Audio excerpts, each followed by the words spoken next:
হযরত রাফি রাদিয়াল্লাহু তাআলা আনহু নবীজি আলাইহিস সালাতু ওয়াস সালামের কাছে জিজ্ঞাসা করেন, ইয়া রাসূলুল্লাহ, ইয়া হাবিবাল্লাহ, সন্তানের তো দায়িত্ব অনেক রয়েছে মা বাবার প্রতি, মা বাবার দেখভাল করা, খিদমত করা, মা বাবার হককে বুঝাই দেওয়া।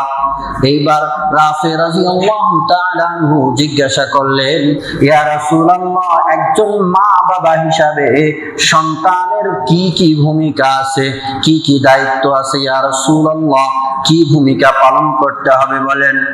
নবীজি আলাইহিস সালাতু ওয়াস সালাম বললেন, হ্যাঁ, অবশ্যই বাবা হিসাবে সন্তানেরও প্রতি দায়িত্ব আছে, সন্তানেরও কিছু ভূমিকা সন্তানের জন্য পালন করতে হবে।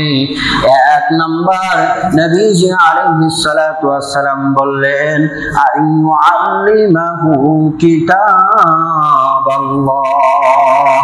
এক নাম্বার ভূমিকা হচ্ছে বাবার জন্য, মায়ের জন্য সন্তানকে কিতাবের, আল্লাহর কিতাব কোরআনের বিধান শিক্ষা দেওয়া। বলেন তো, এইটাতে আমরা পাস না ফেল? আমরা ছেলে সন্তান লালন পালন করি না, করি না? আছে, আপনাদের ছেলে সন্তান আছে? আছে, কিন্তু কিতাবের শিক্ষা কি দিতে পারি? কাজেই তো ঘরের মধ্যে মরে থাকা হবে, খোঁজ খবর পাওয়া যাবে না। আপনারা সাম্প্রদায়িক নেট যুগে একটা ভিডিও ফুটেজ আমাদের সকলের চোখে ভেসে আসছে, কথা বলেন, আসে নাই? আসে নাই? গত মঙ্গলবারে লাশ উদ্ধার করেছে এক মায়ের লাশ। 7 দিন পর্যন্ত এমন হয়েছে যে লাশ দিকে তারা অনুমান করেছে যে 7 দিন আগে মারা গিয়েছে, লাশ পুষে গেছে, খবর নাই। ছেলে সন্তান ছিল না, ছিল না? কথা বলেন না যে সাধারণ।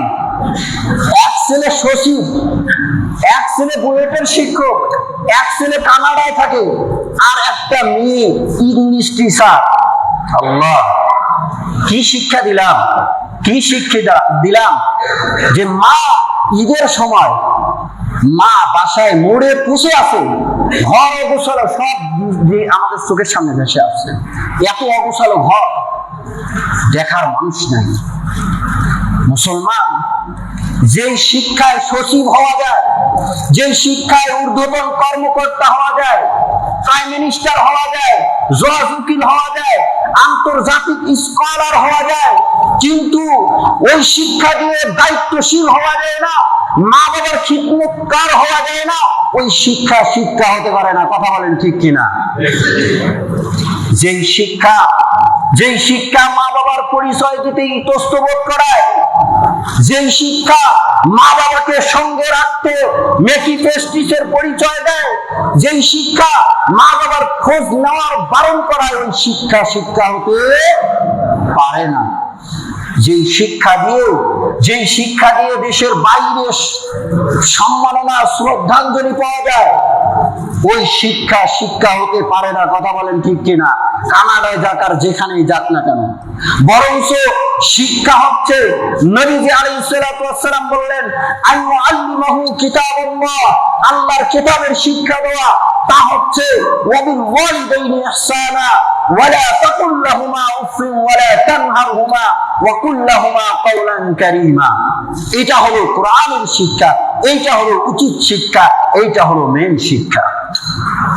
নবীজি আলাইহিস সালাতু ওয়াস সালাম রাসূল রাদিয়াল্লাহু তাআলা আনহুকে বলতেছেন, একজন বাবা হিসাবে যদি সন্তানের থেকে যদি বাবা কিছু নিতে চায়, সন্তানকে সৎ সন্তান যদি বানাইতে চায়, তাহলে সর্বপ্রথম তাকে শিক্ষা দিতে হবে। কোন কিতাবের শিক্ষা? কোরআনের শিক্ষা দিতে হবে। কাজেই ফলাফল আমাদের জিরো। কথা বলেন ঠিক কিনা? ফলাফল আমাদের জিরো। এমন সন্তান দিয়ে আমাদের কিছু হবে না, এটা নিশ্চিত। আল্লাহর নবীজি বলেছেন, কোরআনের শিক্ষা আগে দিতে হবে, আল্লাহকে চিনাইতে হবে, নামাজি বানাইতে হবে, না হলে বড় স্কলার দিয়ে কিছু হবে না। নবীজি আলাইহিস সালাতু ওয়াস সালাম জানাই দিলেন সর্বপ্রথম কিতাবের শিক্ষা দিতে হবে একজন বাবা হিসাবে দায়িত্ব। দ্বিতীয় নম্বর নবীজি আলাইহিস সালাতু ওয়াস সালাম জানাই দিলেন তীর নিক্ষেপ করার শিক্ষা দিতে হবে। চতুর্থ নম্বর নবীজি আলাইহিস সালাতু ওয়াস সালাম শিক্ষা বললেন চতুর্থ নম্বর শিক্ষা দিতে হবে সাঁতার কাটার শিক্ষা দিতে হবে। চতুর্থ নম্বর নবীজি আলাইহিস সালাতু ওয়াস সালাম বললেন চতুর্থ নম্বর আইওয়াদিবাহু সাদিয়া।